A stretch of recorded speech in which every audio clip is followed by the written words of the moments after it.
Ave Regina Caelorum, Ave Domina Angelorum, Salve Radix, Salve Porta. Pelo sinal da Santa Cruz, livrai-nos Deus, nosso Senhor, de nossos inimigos. Em nome do Pai, do Filho e do Espírito Santo. Amém. Leitura do Evangelho de nosso Senhor Jesus Cristo, segundo São Lucas.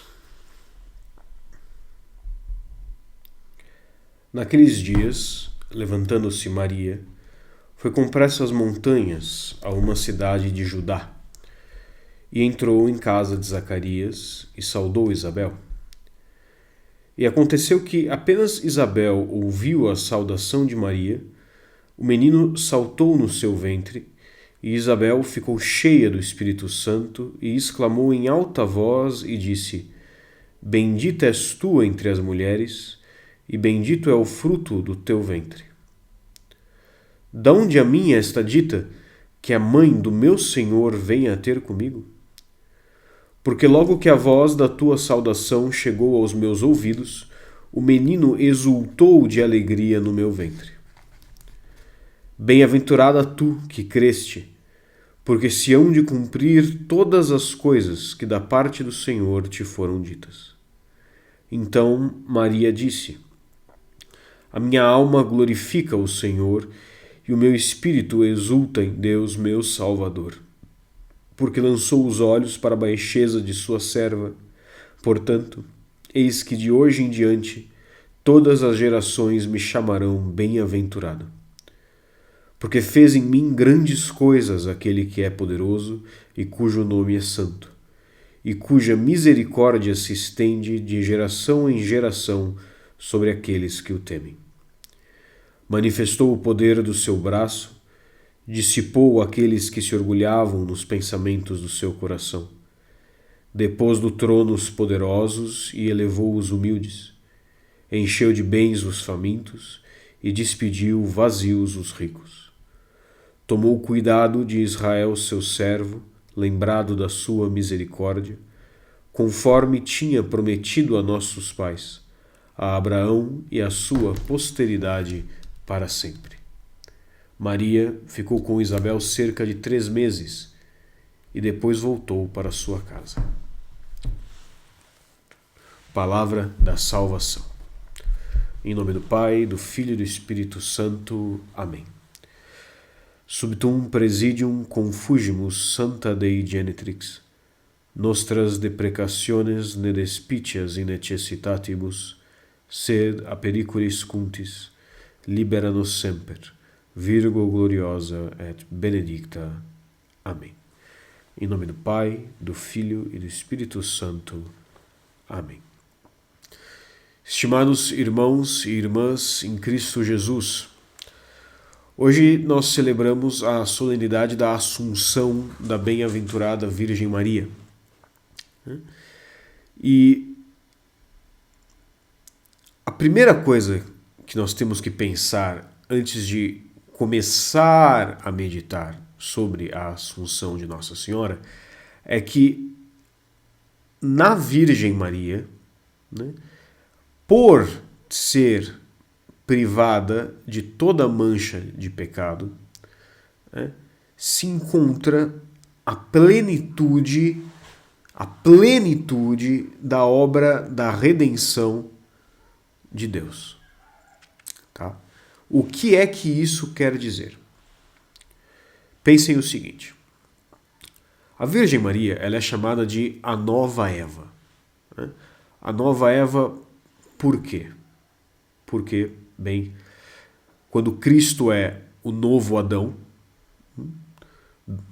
Adão, o primeiro homem criado, pecou. Ao pecar, sendo a cabeça da humanidade, levou todos nós a carregarmos a nódoa do pecado original em nós. Cristo, novo Adão, nova cabeça da humanidade, não peca.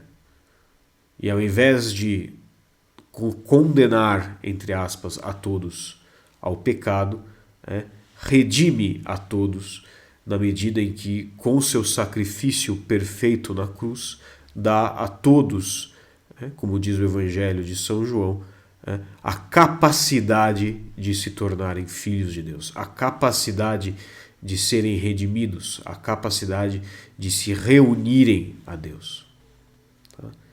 E a Virgem, que gera em seu ventre a natureza humana de Cristo, ela também nasce do sacrifício de Cristo. Ela também nasce do lado de Cristo, chagado. Ela também nasce disso. Mas como, se ela veio antes?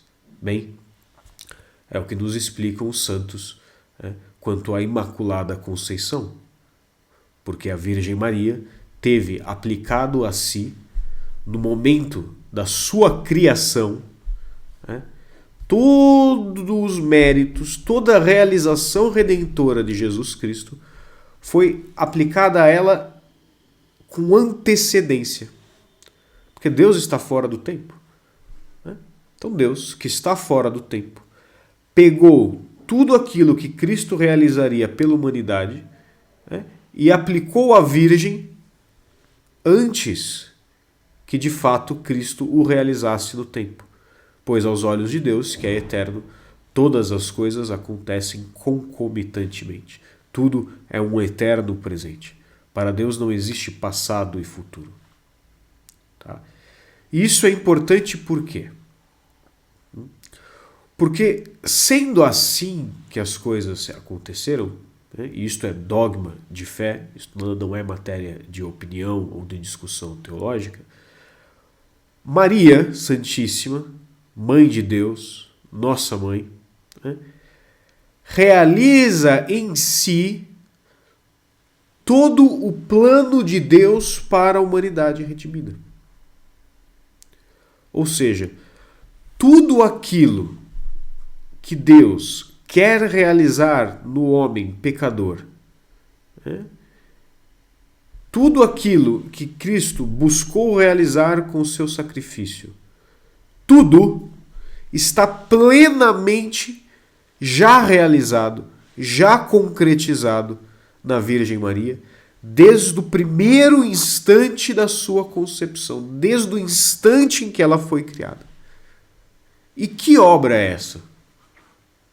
Bom, vamos pensar em nós. O que Cristo quer fazer em nós? O que Deus Pai, o que o Espírito Santo desejam realizar em nós? Eu diria que é muito simples, mas não é. Mas é simples em termos de resposta. O ser humano foi criado à imagem e semelhança de Deus. Tá? Há uma distinção, há uma diferença entre uma imagem e uma imagem semelhante. Bem, eu posso me olhar num espelho, num bom espelho, e eu vou ver a minha imagem refletida ali, e essa imagem será semelhante a mim, ou seja, vai ser uma imagem parecida comigo. Agora, se eu vejo a minha imagem num espelho quebrado, num espelho torto, num espelho convexo ou côncavo, eu vou ver uma imagem que não é a minha. Eu vou ver uma imagem que me lembra de alguma forma, mas que pelo espelho a semelhança se perdeu. Ou seja, é uma imagem, mas não é uma imagem perfeita. Então, quando nós fomos criados à imagem e semelhança de Deus, nós éramos imagens perfeitas de Deus. Imagem e semelhança. Adão e Eva eram imagem e semelhança de Deus. Porém, com o pecado, essa imagem se corrompe, esse espelho se suja, se torce, se parte, se quebra, e aquilo em nós, que é a imagem de Deus, se torna deformado. As coisas que em nós deveriam refletir a Deus não refletem mais a Deus, mas refletem especialmente a nossa natureza decaída, refletem a nossa concupiscência, refletem a nossa perversidade, refletem os nossos desejos descontrolados, refletem a nossa obsessão por prazer e conforto. Não refletimos mais a Deus em sua totalidade. Não. Na Virgem Maria, entretanto, como a obra da redenção nela está completa, totalmente realizada, se vê a perfeita imagem e semelhança de Deus.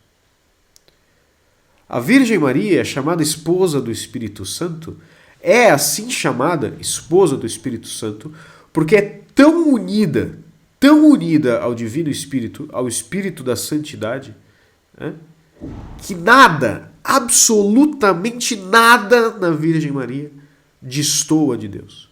Nada nela é dessemelhante a Deus. Tudo nela é imagem e semelhança de Deus. E se pensamos na Virgem Maria assim, percebemos que ela, nossa Mãe Santa, nossa Mãe Imaculada, ela não é simplesmente uma figura de admiração. Não. Ela não é simplesmente alguém para quem nós devemos olhar, rezar e pedir a intercessão. Não. Nós claro que devemos. Maria é a medianeira de todas as graças. Maria é a nossa grande intercessora no céu. Tudo aquilo que nós recebemos de Deus, nós só o recebemos pelas mãos da Virgem. Isso é um fato, e nós devemos sim pedir a ela, rezar para ela, pedir sua intercessão, nos entregar em suas mãos, nos consagrar a ela, se assim nos sentirmos inclinados. Devemos, é verdade. Mas não como alguém distante, não como uma figura pura e simples de admiração. Não.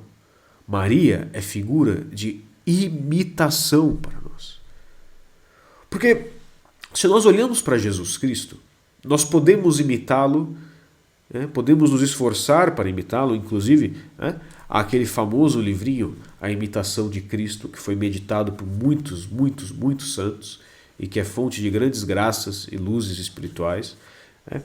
Então nós devemos imitar a Cristo. Isso é verdade. Só que há uma coisa em Cristo que nós nunca, jamais poderemos imitar, que é o fato de que Cristo é Deus. Nós não somos e nunca seremos. Seremos divinizados, seremos participantes cada vez mais intimamente de sua divindade, mas nunca seremos Deus. Já a Virgem, como é exemplo da perfeição absoluta da santidade humana, nós a podemos imitar em tudo. Nós podemos imitar tudo o que Maria fez. Tudo o que Maria é. Todos os seus traços, todos os seus gestos, todos os seus sentimentos, todas as suas inclinações. Cristo virou as mesas do templo. Cristo desceu o chicote nas pessoas. Cristo virá julgar os vivos e os mortos. Nós não podemos imitar isso em Cristo, porque não temos a autoridade que Cristo tem, porque não somos Deus. Mas a Virgem, não. Tudo o que fez a Virgem, tudo o que disse a Virgem, tudo isso é imagem do que Cristo, do que Deus, em sua totalidade, Pai, Filho e Espírito Santo, quer que nós façamos, quer que nós sejamos.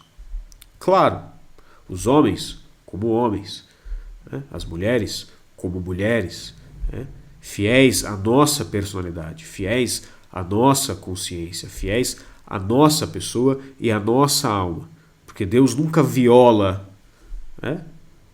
a pessoa. Cada alma é individual, cada alma tem uma personalidade e em cada alma se manifestará a santidade de uma forma específica. Porém, essa transformação, essa elevação de tudo que é uma pessoa a Deus, essa renovação da pessoa humana à imagem e semelhança de Deus, as virtudes, os comportamentos, as disposições do coração da Virgem, sua forma de falar, sua forma de se relacionar com Deus, sua entrega total e absoluta à vontade de Deus nas mínimas coisas, sua absoluta docilidade, seu amor, sua pureza, sua disponibilidade, seu espírito de serviço, sua doçura. Tudo isso nós podemos e devemos imitar. Por quê? Porque na Virgem vemos o exemplo de tudo o que Deus quer realizar em nós. Não é sem motivo que São Boaventura chama a Virgem Maria de causa exemplar da nossa santidade. Porque, bem, se ela é medianeira de todas as graças, todas as graças que nos levarão à santidade passam por suas mãos. E se ela é perfeito exemplo da santidade, nós devemos ter os nossos olhos nela quando buscamos ser santos. Porque ela imitou a Deus perfeitamente. Porque tudo nela, o menor de seus gestos, é imagem direta dos gestos do próprio Deus. Mas, e é claro, e é nisso que entra a ascensão, a assunção da Virgem. Porque nós também, após a morte, seremos ressuscitados. Nós também, após a morte, teremos a reunião do nosso corpo com a nossa alma.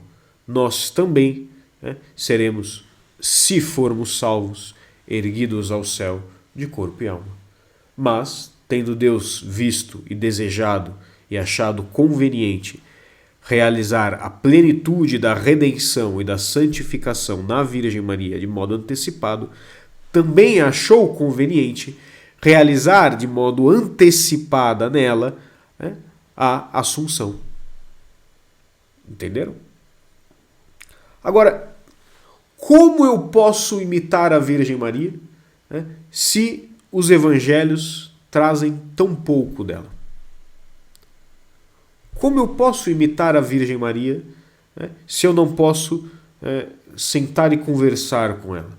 Se eu não tenho uma boa biografia dela, que é aquela biografia, São Máximo Confessor é um grande santo, os escritos dele sobre a fé são geniais, é de fato um confessor, mas assim, a biografia dele sobre a Virgem Maria eu não recomendo para ninguém, aquilo é uma loucura baseada em evangelhos apócrifos, tem muita doideira ali, tá? Aquilo ali não é histórico, aquilo ali estraga a própria imagem de São José, não botem fé na biografia de São Máximo Confessor, tá? Então assim, eu não tenho uma biografia da Virgem Maria, eu não posso bater papo com ela, eu não posso... Como eu vou imitar alguém que eu não conheço? Bem, você passa a conhecê-la. Como? Rezando. Não existe outro modo de conhecer a Deus, de conhecer aos santos e de conhecer a Virgem Maria, de modo especial a Virgem Maria, do que rezando, do que sentando e pensando sobre ela. Pensando sobre os dogmas que foram declarados sobre ela, pensando sobre ela na história da salvação e conversando com ela com liberdade, com absoluta tranquilidade, lembrando do que Cristo disse a São João, que ele disse para todos nós: filho, eis aí a tua mãe. Então conversemos com ela como nós conversaríamos com a nossa mãe. Com mais intimidade ainda do que conversaríamos com a nossa mãe. Porque o amor da Virgem pelo pior dos pecadores supera o amor da melhor mãe pelo melhor filho, tanto quanto o oceano supera uma poça. A Virgem nos ama incondicionalmente. Se a Virgem ama até os condenados, como ela não irá amar a nós que estamos aqui neste vale de lágrimas? Nós que ainda lutamos pela nossa salvação, nós que lutamos para amar ao Cristo como devemos. Ela nos ama. Ela nos ama e ela quer se dar a conhecer para nós. Ela quer que nós a conheçamos, ela quer que nós a amemos, ela quer ela quer ser íntima de nós. Mas para que isso se realize, eu preciso rezar. Eu preciso rezar. Eu preciso pensar sobre ela, conversar com ela. E com o pouco que eu sei agora, desde já, começar a imitá-la. E pedir que ela realize em mim aquilo que realizou no Cristo. Porque ela, que gerou a natureza humana de nosso Senhor Jesus Cristo no seu próprio ventre, pode também gerá-lo espiritualmente em nós. Pode também tomar os nossos corações nas suas mãos e moldá-los à imagem do coração de Cristo Jesus, à imagem do seu imaculado coração. Ela pode e quer fazer-nos santos. Ela pode e quer fazer-nos imagem e semelhança de Deus. Ela pode e quer realizar em nós a plenitude da obra de Deus. Ela pode e quer, mais do que nós mesmos, que nós sejamos plena, profunda e totalmente felizes. Louvado seja nosso Senhor Jesus Cristo. Para sempre seja louvado. Deus vos abençoe.